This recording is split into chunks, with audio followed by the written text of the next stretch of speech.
Les doy la bienvenida a Inferno. Esta noche seré su guía y los acompañaré a adentrarse a las más espeluznantes pesadillas.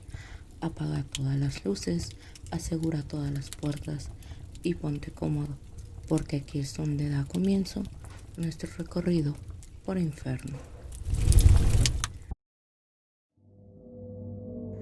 Yo era una enfermera novata cuando aquel chico llegó al hospital. Estaba quemado, no había nada que hacer. El chico había muerto por salvar a su hermano de las llamas y lo salvó arrojándolo por la ventana, pero a él se le cayeron 2 pisos encima. En aquel entonces me fui con la patóloga a hacer la autopsia. Bueno, solo pasaba los materiales para hacer aquel procedimiento de disección. Cuando la patóloga comenzaba a sacar sus órganos, recibió una llamada que ignoró un par de veces, pero como insistían tanto decidió responder. Me quedé sola viendo al joven. Me dio algo de escalofríos, pero estaba parada enfrente de un cadáver. Tragué saliva y medio toqué su cabeza y movió la mano y cayó una pulsera de oro. La tomé del suelo y se la puse en su mano nuevamente. La patóloga me dijo que me necesitaban en otro lugar. Salí de ahí y me fui con un paciente que necesitaba una enfermera. Después regresé y ya todo había terminado. Al día siguiente, en la jornada de la noche, recibimos un cadáver. Por curiosidad fui a la morgue y me quedé pálida, pues era una de mis compañeras que hace poco había entrado a trabajar conmigo, y lo más perturbador fue encontrar la pulsera de oro del chico en su muñeca. La patóloga me sacó de la morgue, tomó un cigarrillo y me dijo: jamás le robes o quites las pertenencias a un muerto, ¿entiendes? Solo moví mi cabeza. La patóloga cogió la pulsera y la metió en el congelador donde estaba el chico. No volví de nuevo a entrar a la morgue. Solo me quedaba fuera de esta a observar el procedimiento. El perro negro. Esto le pasó a mis papás hace ya muchos años. Tenían unos 8 años de casados y su quinto hijo estaba de 3 meses de nacido. Y cuenta mi mamá que fueron a la vela nueva de su compadre, que se festeja el Día de los Muertos, y allá mi papá se emborrachó con los otros que estaban ahí, en el rosario. Mi mamá le pedía que ya se fueran, porque ya era tarde, y tenían que caminar un buen camino de regreso, pero él no quería y decía que no. Total, ya como a las 2 o 3 de la mañana se fueron para la casa, y para no dar mucha vuelta, decidieron cortarle por un camino viejo que atravesaba un cerro. Y dice mi mamá que estaba bien feo, y ella con su niño en brazos venía bien enojada con mi papá, él cayéndose de briago, pero justo cuando terminaba el camino viejo y comenzaba la carretera de terracería, había un cruce ahí del camino y una barranquita con poca agua, y cuando salieron justo del camino, un perro negro se les atravesó. Dice mi mamá que estaba bien grande y con los ojos rojos, que su pelo brillaba de lo negro que se veía. Dice ella que sintió que la jalaban de su cabello y su piel se erizó del miedo, y que mi papá lo espantaba para que se fuera, pero el perro no se movió. Y él le decía: es un coyote, no te asustes. Pero mi mamá ya casi se moría del miedo, y que cuando lograron pasarlo, ella caminó lo más rápido que podía. Cuando volteó, el perro seguía ahí, mirándolos, y que ella se fue en chinga para la casa y mi papá se quedó atrás, no lo esperó.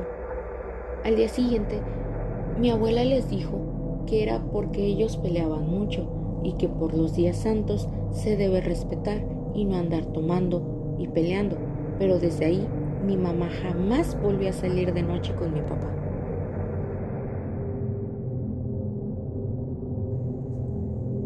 El autobús fantasma. Se dice que en México existe una ruta muy peligrosa que conecta los poblados de Toluca e Iztacatas, comunidades que no cuentan, o al menos no contaban, con pavimentación tan sofisticada como en las ciudades grandes. De vez en cuando, por ahí transita un autobús extraño que, aunque antiguo, parece estar en buenas condiciones. Jamás debes subirte a él. Hace muchos años, Este fue el mismo transporte que recogió a algunas personas en la primera parada de la carretera, y el conductor, aferrándose al volante de la manera más irresponsable, tuvo a bien atravesar aquel camino repleto de curvas, baldíos y precipicios a máxima velocidad. En más de una ocasión estuvo el autobús a punto de volcarse al dar una vuelta. Los pasajeros, nerviosos y desesperados, se quejaban y le imploraban al conductor tener más prudencia. «Oiga usted, baje la velocidad», le dijo un señor que estaba sentado detrás suyo. «No tenemos ninguna prisa por llegar a nuestras casas, solo queremos llegar bien». «Lo lamento, es que los frenos no funcionan bien», es lo único que contestó el chofer. «Esta lluvia hace más difícil que pueda fijarme. Tendremos que esperar hasta que pase por aquel precipicio para que pueda disminuir la velocidad». No tuvo oportunidad de hacerlo. Viró tan violentamente que el transporte se volcó y cayó por el abismo, matando a todos sus pasajeros. Cuando los de la estación de autobuses se dieron cuenta de su ausencia al día siguiente, mandaron a la policía a investigar. Un cuerpo de rescatistas recorrió todo el trayecto y descendió por aquel precipicio para ver si había sobrevivientes, pero quedaron atónitos al no encontrar nada. No estaban ni los restos del autobús, ni los restos de las personas, a pesar de que todo indicaba que había sido justamente en aquel sitio donde había ocurrido el accidente. Nunca se supo qué había pasado con el camión. Era como si simplemente se hubiera desvanecido. Entonces comenzó la leyenda. Dicen que especialmente durante las noches oscuras y lluviosas se lo puede ver con los faros encendidos, conduciendo como loco. A veces algún incauto que se ha quedado atrapado en la carretera le hace la señal para detenerse y el chofer alcanza a frenar para dejarlo subir. Pero esa sería la peor cosa que pudiera hacerse, porque cuando el pasajero imprevisto aborda el transporte se da cuenta que adentro reina un silencio absoluto y todas las personas sentadas tienen una mirada vacía. También nota que el autobús no está en buenas condiciones como creyó, pues las paredes están deterioradas y llenas de golpes, los asientos rotos y medios desprendidos.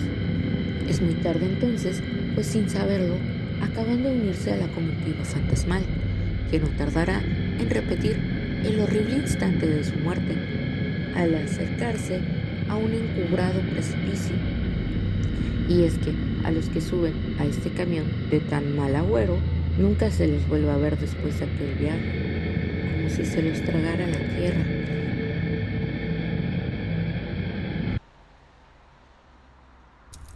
Felicidades por haber llegado a la última etapa de nuestra visita por infierno. Espero que hayan disfrutado de sus peores pesadillas y les invito a incorporarse en el próximo recorrido. Si les ha gustado el video, no olviden suscribirse, dar like y compartir.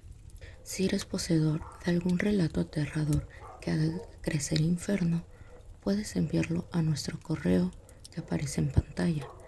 También puedes hacernos llegar sus experiencias de manera privada a cualquiera de nuestras redes sociales. Ahí lo tienes, has salido de infierno. Me paso a retirar. Hasta el siguiente encuentro.